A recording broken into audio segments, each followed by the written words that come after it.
Jadi di sini saya akan membuat pola awal Karao dengan titik A 2,0, titik B 0,2, titik C 0,4, titik D 2,6, titik E 4,4, dan titik F 4,2. Untuk transformasi pertama di sini saya akan melakukan translasi dengan vektor min 4,0 pada pola awal. Untuk rumus GeoGebra yaitu translate yang objek vektor. Kita ketik dulu translate, objeknya yakni poli 1, vektornya min 4,0. Nah, jadi di sini kita telah mendapatkan bayangan dari transformasi translasi dengan vektor min 4,0 dengan titik A min 2,0, titik B min 4,2, titik C min 4,4, titik D min 2,6, titik E 0,4, dan titik F 0,2. Selanjutnya kita akan melakukan refleksi terhadap sumbu X atau garis Y sama dengan 0. Rumusnya yaitu reflect yang objek poin, objeknya yaitu poli 1 action, poinnya yaitu Y sama dengan 0. Setelah kita melakukan transformasi refleksi, titik bayangannya berubah. Titik A menjadi min 2,0, titik B menjadi min 4,2, titik C menjadi min 4,4, titik D menjadi min 2,6, titik E menjadi 0,4, dan titik F menjadi 0,2. Transformasi yang terakhir, refleksi terhadap sumbu Y atau garis X sama dengan 0. Untuk rumus GeoGebranya tetap sama dengan rumus yang sebelumnya, yaitu reflect yang objeknya poin, objeknya yaitu poli 1, triple aksen, dan poinnya X sama dengan 0.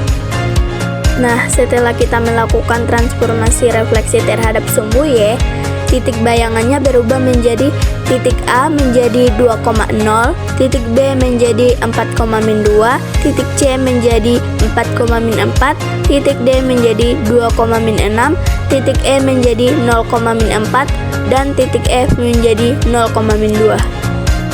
Di sini kita akan menentukan titik pola Karao dan melakukan transformasi pertama, yakni translasi dengan vektor min 4,0.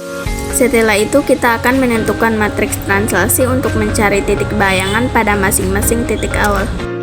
Sekarang kita substitusikan nilai X dan Y pada matriks untuk mencari titik bayangan.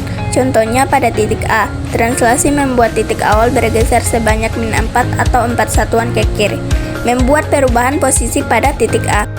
Jadi, titik bayangan untuk A adalah min 2,0. Lakukan hal yang sama pada semua titik. Jadi, translasi dengan vektor min 4,0 akan bergeser pola Karao 4 satuan ke kiri tanpa mengubah bentuk dan ukuran.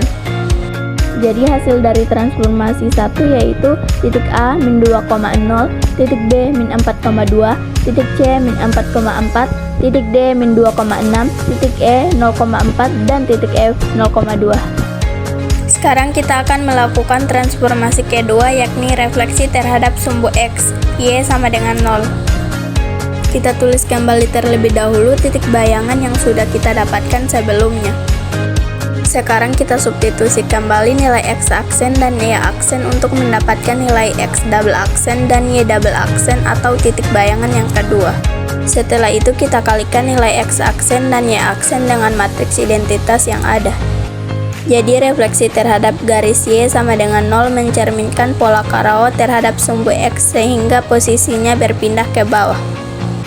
Nah, jadi hasil dari transformasi kedua, titik A double aksen min 2,0, titik B double aksen min 4,2, titik C double aksen min 4,4, titik D double aksen min 2,6, titik E double aksen 0,4, dan titik F double aksen 0,2. Untuk transformasi yang terakhir yaitu menggunakan refleksi terhadap sumbu Y X sama dengan 0. Pertama, tuliskan kembali hasil titik bayangan yang diperoleh pada langkah kedua. Selanjutnya, substitusikan nilai X double aksen dan Y double aksen ke dalam bentuk matriks. Kemudian, kalikan dengan matriks identitas untuk memperoleh nilai X triple aksen dan Y triple aksen. Refleksi terhadap garis X sama dengan 0 mencerminkan pola Karao terhadap sumbu Y, akibatnya pola Karao berada tepat di bawah pola Karao yang awal.